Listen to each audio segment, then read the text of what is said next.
Okay, we're live. Senate Health and Welfare is back. And we are hearing from Jessica Garner from BMS on S-190. Thank you. And can you remind us what the bill is about? Okay. Jessica Barnard, Vermont Medical Society. Vermont Medical Society only has a position on a few sections of the bill. So the bill is doing various different things in different sections. And we had an interest in a few sections which were related to provider bargaining groups that can bargain with different state entities. And we also have an interest in the sections of the bill on what's being called outsourced medical services, because some of our members are involved in providing such services, not to hospitals, but not employed by hospitals.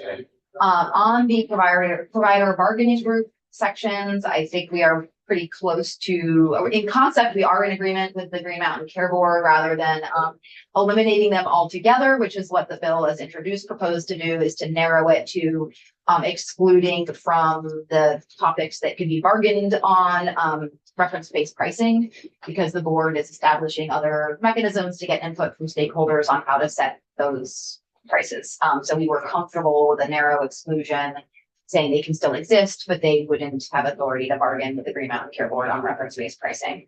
I did not see, we're working on language. We haven't sort of finally put the bow on the language, but I think we're close on those sections. Okay, that's really helpful. Yes, feeling good about that. And then on the sections around outsourced medical services, are fully in support of transparency and making sure everyone knows what is being spent on those contracts. Our concern is just making sure that there aren't additional or enough so many burdens put on those entities to participate, to work with hospitals, that it basically becomes impossible to even offer those services. So for example, the bill is introduced said that the hospital would have to bill for all of those services, but those are actually independent independent contractors. And for at least for the example that you heard testimony from, they're their own company providing emergency medical services. They do their own billing. So we're still in conversation, and the hospital association is part of these conversations with the board in terms of what it's, what will accomplish the goal of transparency, but not sort of make it so burdensome that it is impossible to offer those services. Right. So we went through, for a couple sessions, we've been going through transparency of contracts with insurers. So this is a similar question of transparency and ensuring that those contracts are available for review, at least at the board level. So more to come. Conversations will be. Yeah. Okay. Thank you. That's all. That's good. Thank you. We'll be putting S-190 up for some final testimony and markup. So that'll come maybe next week sometime. I think later in the week next week. So, there's been some concern about whether or not those outsourced services are paying the provider tax. I don't know if there's a bill floating around the building. It's in here. But no, it's not in here, but we'll have some testimony on that. That's part of it. Because that's the concern is we've already got federal limits, and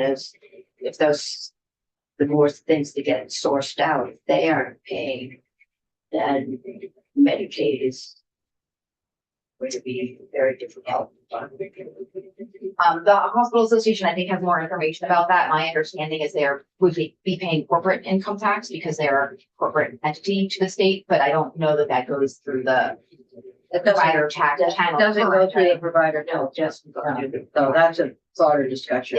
Yeah. So good, thank you. And thank you. Well, unless they are selling service here, so they would get caught up in a single. Okay.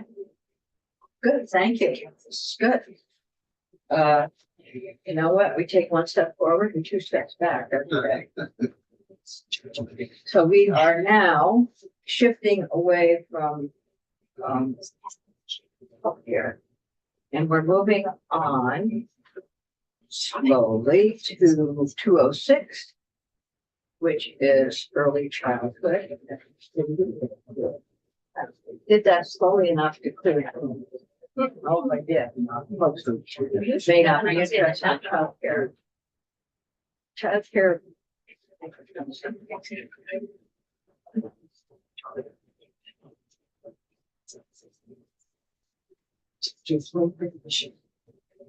Thank you so much.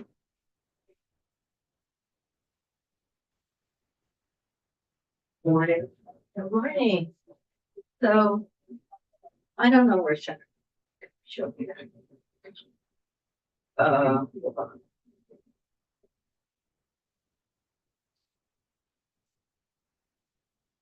Trying to get draft 1.2. Right there. So 1.2. yeah, okay. So just so the committee knows, Ledge Council has been working really hard on this, reaching out to various people and trying to put the language together that would resolve some of the issues that we've been talking about in here. I was thinking yesterday, I think it was yesterday, we had Northern Lights, CCV in and trying to sort out the other pathway for people who have experience, among other things, and working with OPR and others. So I really appreciate the work that you're doing on this bill. Thank you. I don't have to say it on the floor. There we go. Do we have? It's like always thanking Ledge Council. Thank you, committee, because that's where the work gets done. Katie McLean, Office of Legislative Counsel. Let me share my screen.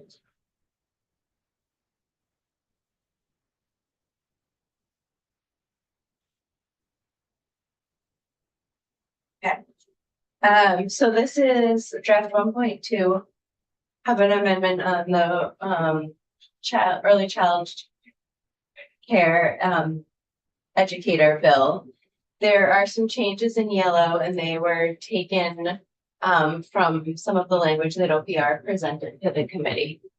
So it's not it's not the totality of what they introduced, but the pieces I was asked to put in. Let's see here. You're about 5 or 6 pages. I know, there we go. There's a number. Yes.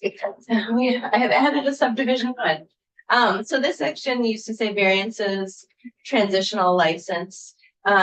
This now has 2 variances. So I've put paragraphs that had been A and B into A1 and 2, and this is all about the 8-year transitional license process for ACEs 2 and 3. The new language is in B.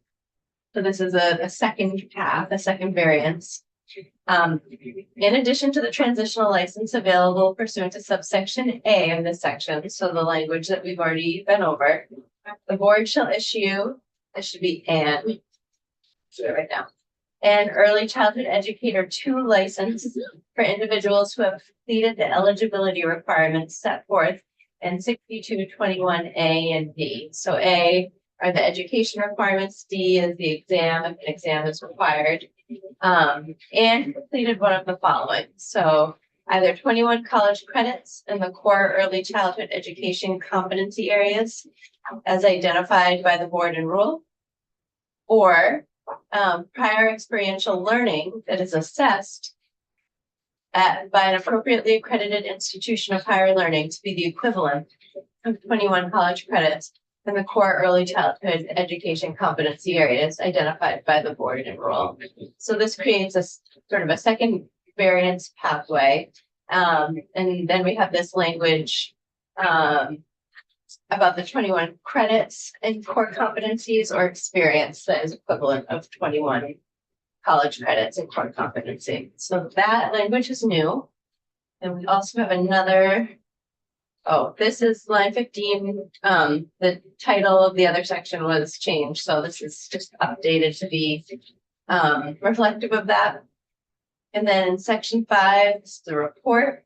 On or before November 1st of 2031, the Office of Professional Regulation shall submit a report to the House Committees on Government Operations and Military Affairs and on Human Services, and to the Senate Committees on Government Operations and on Health and Welfare regarding the implementation of the new chapter on early childhood education licensure, including the number of licensees by license type, the state resources necessary to implement the chapter, the number and nature of any complaints or enforcement actions against the licensee, the qualifications required for each license type, and any other issues the office deems appropriate. We've renumbered the remaining sections. That's it. Okay.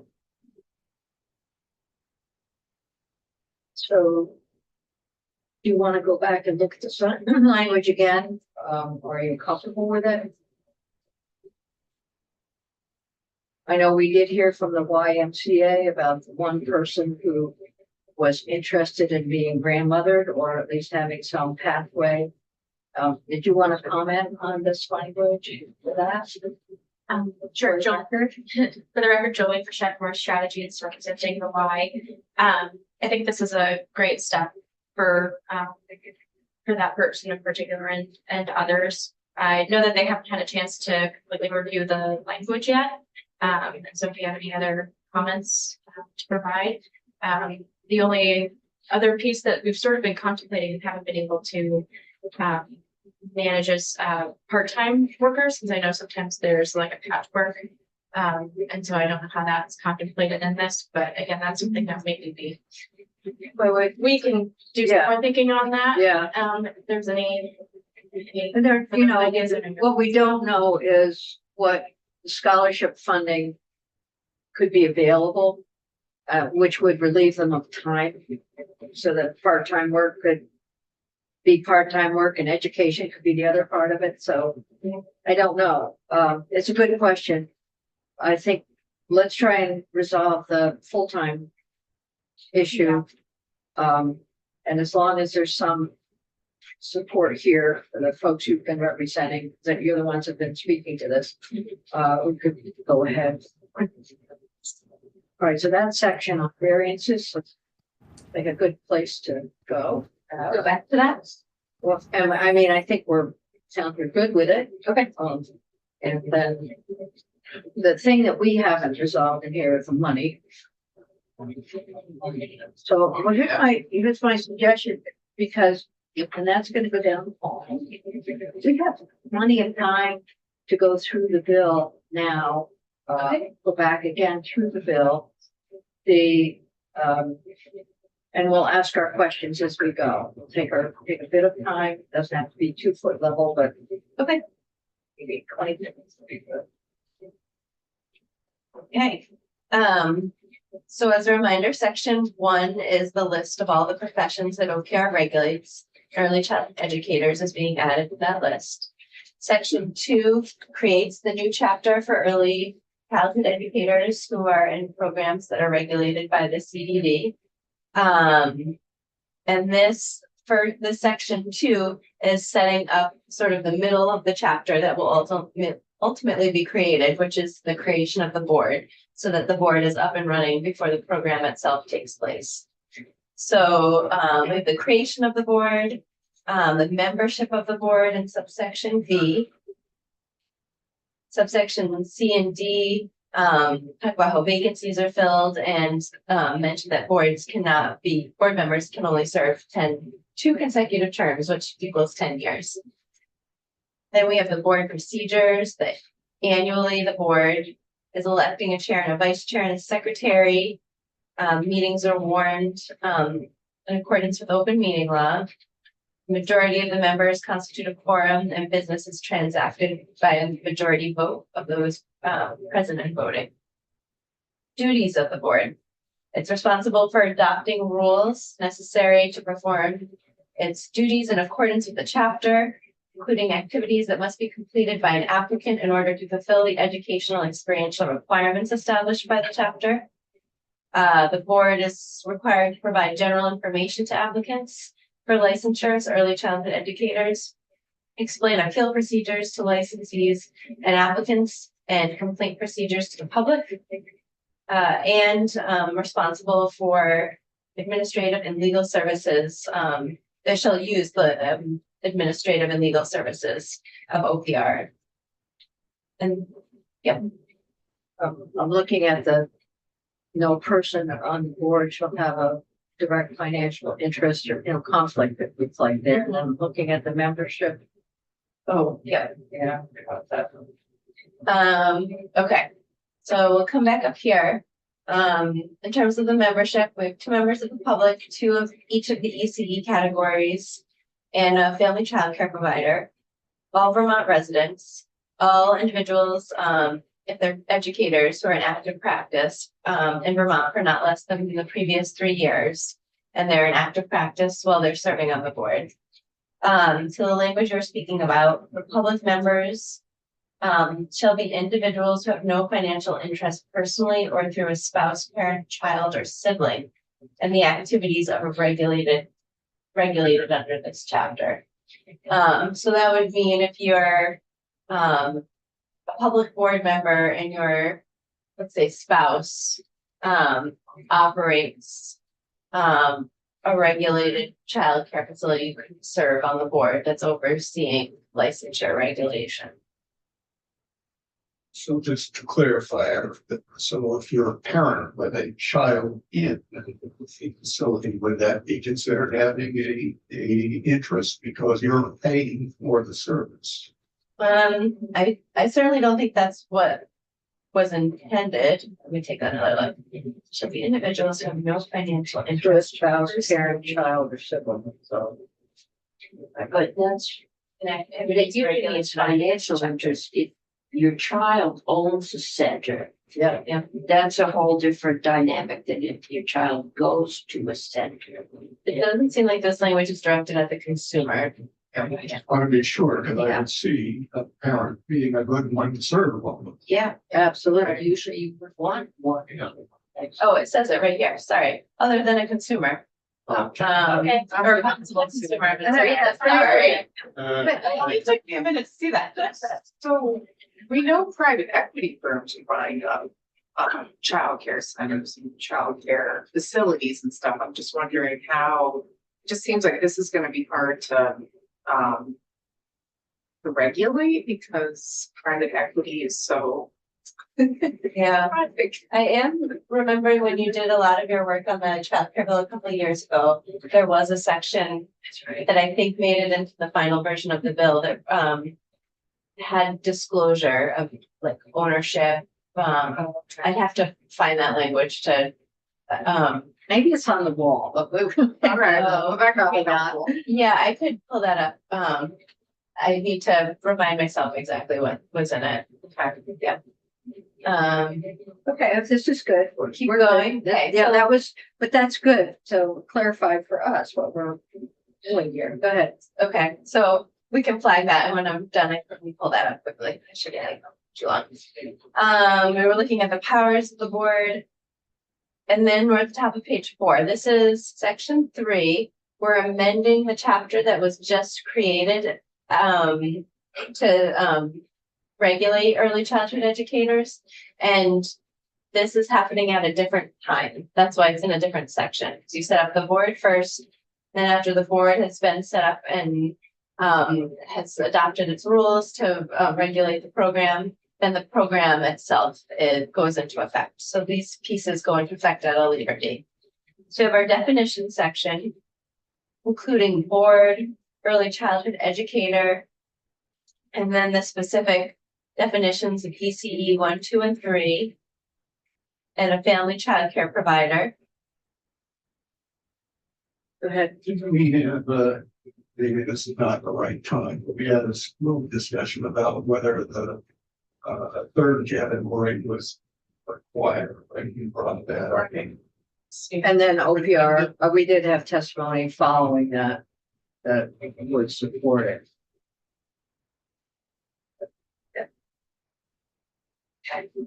We have definitions of guidance and supervision because those 2 terms are used in the definitions of ECE 1, 2, and 3. And then program means a program or facility approved by DCF's Child Development Division as licensed or registered family childcare home or licensed center-based childcare and preschool program. Then we have a list of prohibitions that an individual cannot hold themselves out as an ECE in the state unless the individual is licensed under the chapter, or that they're exempt from this chapter. And then in B, an individual can't use in connection with their name any letters, words, or insignia indicating that they're an early childhood educator unless licensed in this chapter or exempt. And then here we have who is list of who is exempt. Okay. And A, the provisions of this chapter shall not apply to the following persons acting within the scope of their respective professional practices. So this does not apply to a teacher who's licensed under Title 16, the education title, by AOE, if they have endorsements in early childhood education, early childhood special education, or elementary education. So those teachers with those endorsements are exempt from this chapter. Also exempt, an individual who provides care in an after-school childcare program regulated by CDD or any other childcare program that is exempt from CDD regulation. And so section B, this chapter shall not be construed to alter or amend the requirements of publicly funded pre-K. That's the 10 hours of universal pre-K. And C, this chapter shall not be construed to limit or restrict in any manner the right of a practitioner of another profession or occupation carrying out in the usual manner any of the functions of that profession. We're having a placeholder here for subchapter 2, the board, because we've already seen that language and it's not changing. And then subchapter 3 are the licensure requirements. 6221 are the eligibility qualifications. So the board development, that is, session long. And then it will go under, No, no, tell me yeah. about that. okay, sorry. So the board is will be codified. Yes, So it will appear as a chapter in the green books. The only thing in that chapter will be the board for 2 years. And then right now, if you were to pass this, you'd be enacting also language that will fill in the rest of the chapter, but that won't show up in the green books for 2 years. okay, So that would have the effect of the board being set up, adopting rules. Then once that piece is in place, then the rest of the language will start to take effect. so would it say creation of board, or will it just say board? It will have all the language in section 2. But, so I'm looking at subchapter 2, where it says Yep. 6211. This is, so it won't have subchapters Okay, in when it's initially enacted. It will just jump right into 6211. And but then, it will be creation of board. yep, Got it. everything in section 2 will fall under that. All right. And then in section 3, which is happening 2 years later, then we start plugging things into subchapters. Okay. Okay, and I just want to double check something before yeah, okay, so this is the eligibility and qualifications. And if you remember when we went through the new variance language, it said for individuals who meet the qualifications of 6221A and D. So I just wanted to point that out now that they're here, what are in A and D.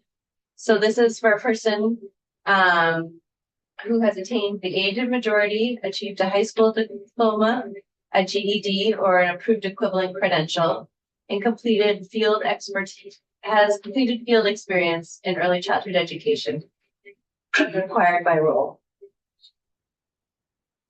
Sorry, my eyes are having a hard time looking at the screen. You need, No, I'm good. I'm good. I got tissues back here. I'm good. Okay. So that is A. So that is a requirement for the variance, the new variance that you just looked at. One of 2 requirements. In subsection B, this outlines educational requirements for all the license types or experiential. So 1 is ECE1, and they are to have a certificate from an approved credential program in early childhood education, requiring a minimum of 120 hours of training and instruction. The ECE 2 is to have an associate's degree, in a program of early childhood education or a related field requiring a minimum of 60 college credits. Or any unrelated field and a minimum of 21 approved college credits in core early childhood education competency areas identified in rule.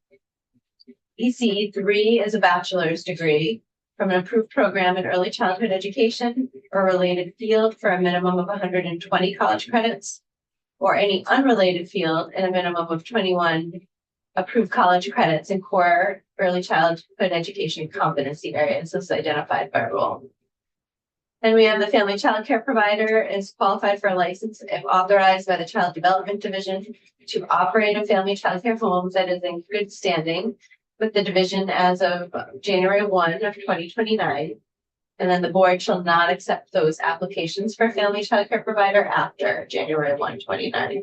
So folks who are currently operating family child care home can get a license. They're operating as of January 1, 2029 under this category, but afterwards they would have to fit into ECE 1, 2, or 3 for a license. And there's a separate pathway for them. What if I'm just babysitting my neighbor's kids after school?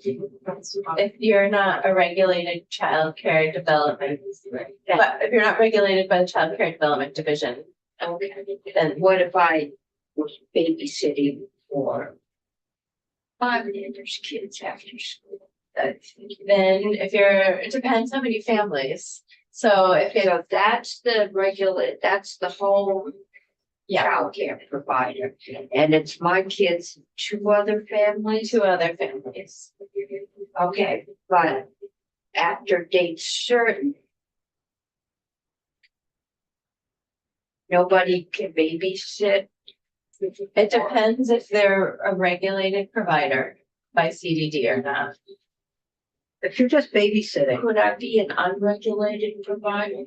Yeah, if you're watching your children and Two. children from two other families, then that is not regulated by CDD. Your family, she needs to be regulated. Right. Needs to be. Yeah. Okay. Approved educational program may offer a college credit based upon an assessment of the individual's competencies acquired through experience working in the profession. And then D, so the variance also references D has to be met. Applicant shall pass any examination that may be required by rule. So this doesn't tell us that there will be an exam, but it gives flexibility that OPR or the board really could have an exam. And if so, somebody who is trying to receive an ECE2 through the second variance path would need to pass that. License renewal. So the renewal process is every 2 years upon application of a fee. Failure to comply with the provision of this section shall result in suspension of the license beginning on the expiration date of the license. The license that has lapsed shall be reinstated upon payment of the fee and a late renewal penalty, except a family child care provider license shall not be renewed after a lapse of more than 2 years. So if a family child care home provider stops working in the field for 2 years, they would have to come back as an ECE 1, 2, or 3. And that sort of tracks with the fact that their license type is only available as of until January 1, 2029. So this wouldn't be an ongoing license type anyway. So if somebody is a family child care provider as of January 1, 2029, they get the family child care home provider license type. And then they work for 2 years and then they stop working in family child care for 3 years. That they could no longer come back under the same license type because more than 2 years have lapsed. And they would have to come back as an ECE 1, 2, or 3. Just like somebody starting in the field at that point after January 1, 2029 would have to come in as an ECE 1, 2, or 3. That makes sense? Yep. Okay. This directs the board to adopt rules necessary for the protection of the public to assure the board that an applicant whose license has lapsed for more than 5 years is professionally qualified before reinstatement may occur, and conditions imposed under the section shall be in addition to the requirements of subsection A. So this would apply, this 5 years of a lapse would apply to the ECE 1, 2, or 3. In subsection C, in addition to the provisions of A, an applicant for renewal shall have satisfactorily completed continuing education as required by the board. And the board may require by rule not more than 24 hours of approved continuing education. Next you have your fees section. So there are different fees for the different licensure types. You'll note. Yeah, so finance is gonna look at this. Okay, Our comment has been that they seem high, okay. so we'll send that comment to finance. I don't know who's down there in that room, but maybe don't hear us. Will you send it to me? I'm running that. Yeah, send it over. Okay, so next we have a section on unprofessional conduct. That means conduct prohibited by Title 3, 129 that apply 129A that applies to all professions, or by other statutes relating to early childhood education, whether that conduct is by a licensee applicant or proposed applicant, somebody who will later become an applicant. Conduct that results in somebody being placed on the child protection registry, or conduct that is not in accordance with the professional standards and competencies of the early childhood educators for early childhood educators as published by NAEYC. And we get to our variance language. You've already looked at A. B is your new language that creates a second variance path. Again, this is for the ECE 2 license, and this is for individuals who have a high school diploma or the equivalent, have passed any required exam, and meet one of these following tasks.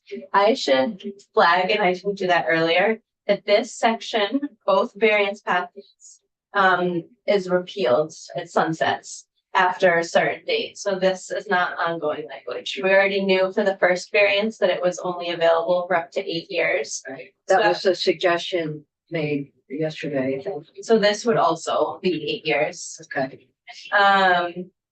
Then we have on page 13, all of the disclosures, to post all the different information so that, a family, assuming childcare services would know, where to make a complaint, whether it's to CDD or AOE or OPR. Here is your repeal of that variance language we were just looking at, July 1, 2036. That's both variance paths. And then you have this new report that we just looked at. We haven't talked about the appropriation language. And then you have your effective dates.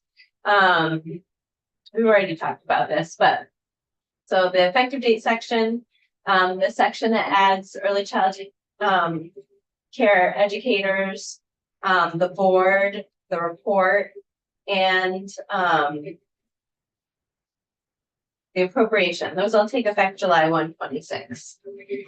What takes effect on July 1, 2028 are the section 3, which is when we filled in the chapter with everything else besides just the board, all the other regulations and eligibility requirements and licensing fees, that all gets filled in on July 1, 2028. And section 4 is the repeal of the variance. The transitional. Yeah, we Wait, should call that variance. so that's not an 8-year period. Yeah, the section takes effect, but the section itself says that the language is repealed July 1, 36. So the language Oh, 36. Yeah. Where's 36? right here. Oh, it's up above. So you're saying, Oh, it's in the repeal section on 4.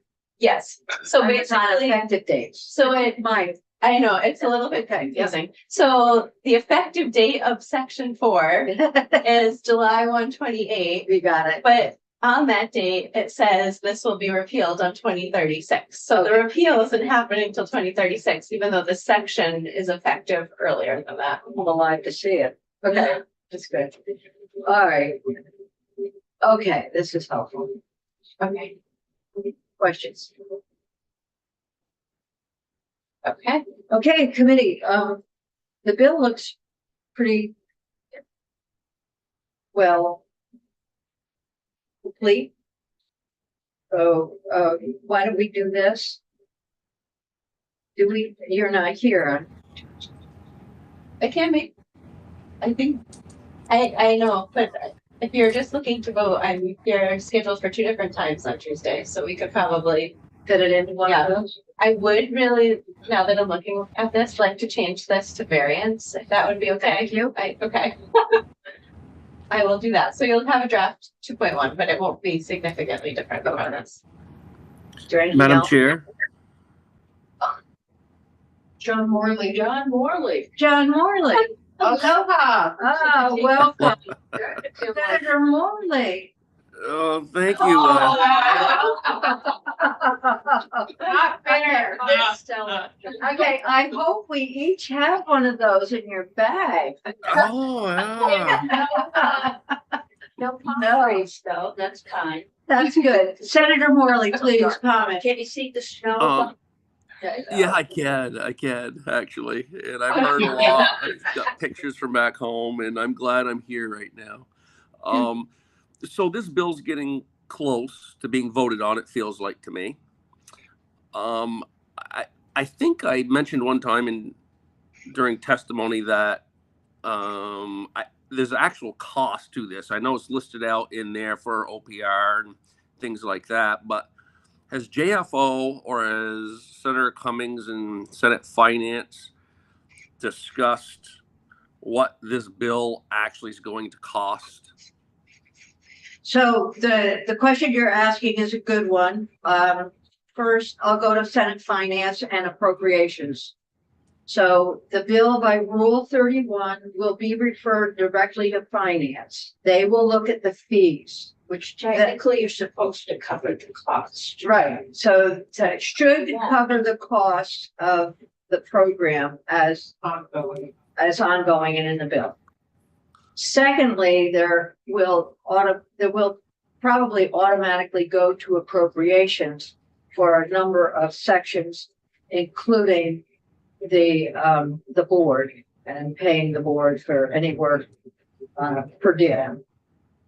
And then thirdly, I will ask joint fiscal for a fiscal note. At this point, I don't believe that there is a fiscal note associated with it. Having said that, there is work that we have heard about from the Child Development Division and that they are going to have to do to accomplish the goals in the bill. So the question you've asked is a very legitimate one. We are not ignoring it. And we'll try to get a fiscal note on it if that's possible from Nolan. If it's not possible, it will move on to our 2 money committees. Is the word per diem? Huh? Is the word per diem? It's not in there. I didn't think I heard it. I don't know that it is gonna automatically. It may not go automatically to approach, and I'll follow up. Yeah, with that. with that, yeah. But it's a Because good. I have a feeling that if you have to cover the cost with the fees will end up being prohibited to the salaries that we're paying the people that need to. This is one of the problems with childcare. Yes. That we don't have enough to cover the cost. Well, so I'm glad you stopped by and asked the question because it is an underlying concern about the bill. And I'll try to get some information. Today's Thursday. I'll talk with Nolan, and we'll try to get some information by Tuesday. We will put it up for a vote now and see where we go. Okay, well, thank you. And I've been participating in all the meetings. I want to thank Callista for helping me. Okay. So we're glad you're here. What time is it? Is it there? It's Right 6 now, o'clock. it's 6:51 here right now. Yeah, okay, well, we're actually at the end of the meeting, so thank Oh, you. I'm aware. It starts at 4 for me and ends at 7 every morning. So, When are you coming back? Soon. I'll be back Sunday. All right, Okay. all right, so we're gonna go off live. Okay. And hopefully you'll have some time to recover.